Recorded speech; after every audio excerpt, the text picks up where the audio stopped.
Bonjour à tous les amis, on se retrouve aujourd'hui pour une nouvelle vidéo de formation sur Archicad 23.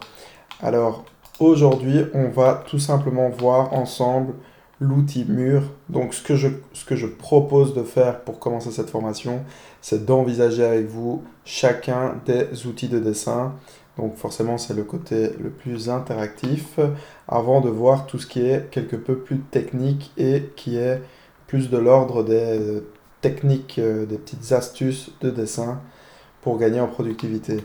Donc là, dans un premier temps, je vais voir vraiment l'essentiel de l'outil mur. Alors comment est-ce qu'il fonctionne? Ben, il est relativement bien foutu. Donc je vais simplement supprimer ici ce qui avait été fait, hein. Voilà. Je vais prendre mon outil mur. Alors comme vous pouvez le voir, vous avez différentes options de géométrie. Alors les options de géométrie, c'est quoi? Si vous cliquez sur la petite flèche, vous le voyez.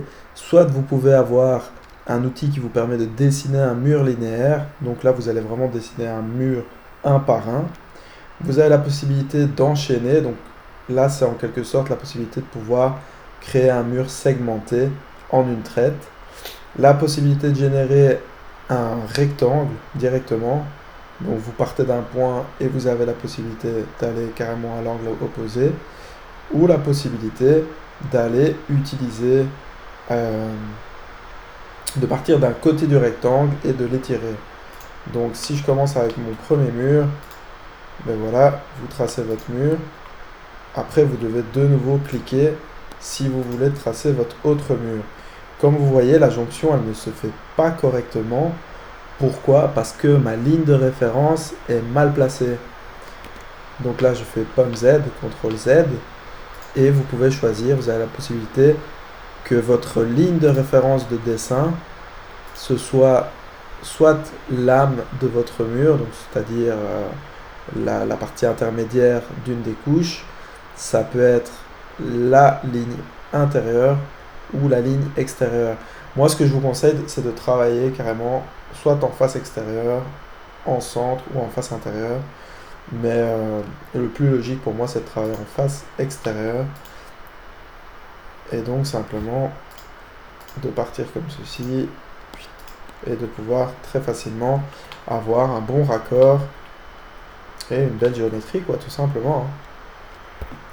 Donc, ça c'est une chose. Donc, vous avez la possibilité de tracer vos murs segmentés, hein, comme je vous le disais.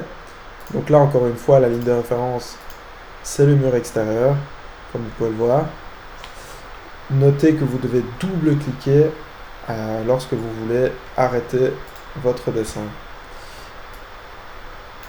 Donc, la possibilité de dessiner un rectangle directement.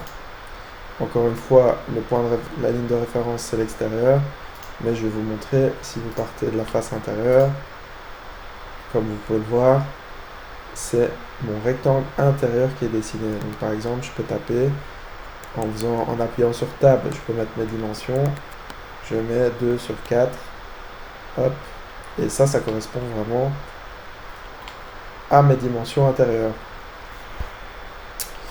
Alors, par ailleurs, on continue, hein, on va passer en revue les différents éléments. Donc ça, encore une fois, c'est la même chose.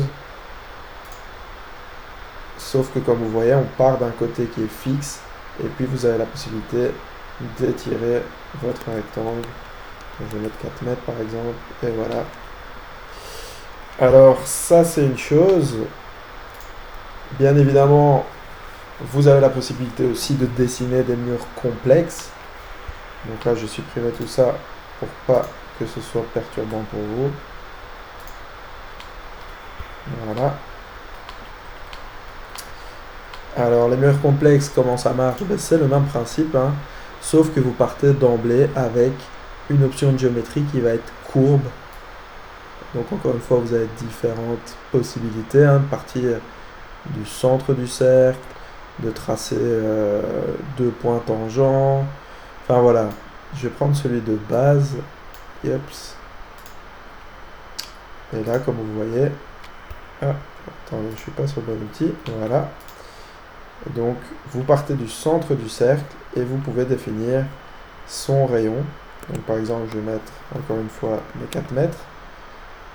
Voilà, donc je pars sur un rayon de 4 mètres et je ne suis pas obligé d'aller tracer mon cercle au complet. Si je veux le faire, je vais jusqu'au bout et puis je clique. Mais j'ai aussi la possibilité, je vais passer sur un rayon de 2 mètres pour que vous voyez la différence. J'ai aussi la possibilité de tracer 3 quarts, enfin 3 quarts, un peu plus de la moitié du cercle par exemple. Alors bien entendu vous avez d'autres possibilités, je reprends mon centre, donc là je pars avec les 2 points tangents. Donc là comme vous voyez, vous partez du centre et ensuite vous définissez un autre point. Enfin voilà, ça c'est plus de l'ordre de la géométrie, hein, mais de la géométrie descriptive, mais c'est une autre manière de tracer votre cercle. Donc vous voyez, c'est un peu particulier, hein, mais vous positionnez, vous fixez vos 2 points tangents et puis vous pouvez tracer votre cercle. Voilà. Et finalement, vous avez cette option-ci.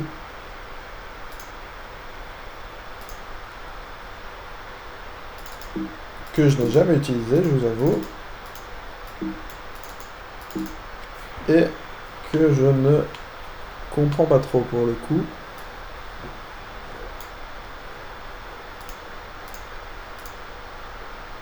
Ok, bon ben voilà, comme vous pouvez le voir, ok, en fait j'ai compris, simplement vous positionnez votre centre, les 2 points tangents, les 2 points tangentiels, et il vous génère votre cercle automatiquement. Donc là, ça peut être utile si vous devez absolument passer par 2 points de contact avec un mur ou voilà. Je sais pas si c'est clair, mais encore une fois, voilà. Bon, bien entendu, hein, comme je vous ai dit auparavant, vous avez la possibilité toujours de passer en façade, en coupe, et tout ça est généré. Hein, donc voilà, pareil au niveau des coupes, peu importe que ce soit des cercles ou tout ce que vous voulez, les coupes et autres se génèrent automatiquement pour autant qu'elles traversent l'objet forcément. Ou que les façades, les limites des façades comprennent vos éléments forcément. Alors, ensuite, vous avez la possibilité aussi de dessiner, ça c'est pour les murs trapézoïdaux. Donc là, vous n'allez pas voir la différence comme ça, simplement vous devez définir une épaisseur de base et une épaisseur de fin. Donc là, je vais y aller grossièrement pour que vous puissiez voir à quoi ça ressemble. Voilà, en gros c'est ça, tout simplement. Bien entendu, donc on verra par la suite, mais bien entendu, vous avez la possibilité de modifier vos épaisseurs de couches et autres. Mais ça, on verra dans un module plus spécifique dans la suite de cette formation. Donc tout ça est entièrement personnalisable, que ce soit en 3 dimensions comme en 2 dimensions. Donc comme vous pouvez le voir ici, je clique sur l'objet, je passe en 3 dimensions en appuyant sur F3 et je vois uniquement mon objet. Si je ne sélectionne rien, je passe en 3D et je vois tous mes objets. Donc j'appuie sur F2 pour repasser en 2D. Je reprends mon outil mur. Et là, il y a un autre élément qui est grisé, qui est la possibilité de faire un mur polygonal. Donc ça, en quelque sorte, c'est simplement pour tracer. Je vais reprendre ce mur-ci pour vous montrer, mais c'est simplement la possibilité de tracer ça comme ça. Voilà, c'est un autre outil qui existe pour faire ça. Malheureusement, ici, étant donné qu'on est je pense qu'il est grisé parce qu'on est en version d'évaluation.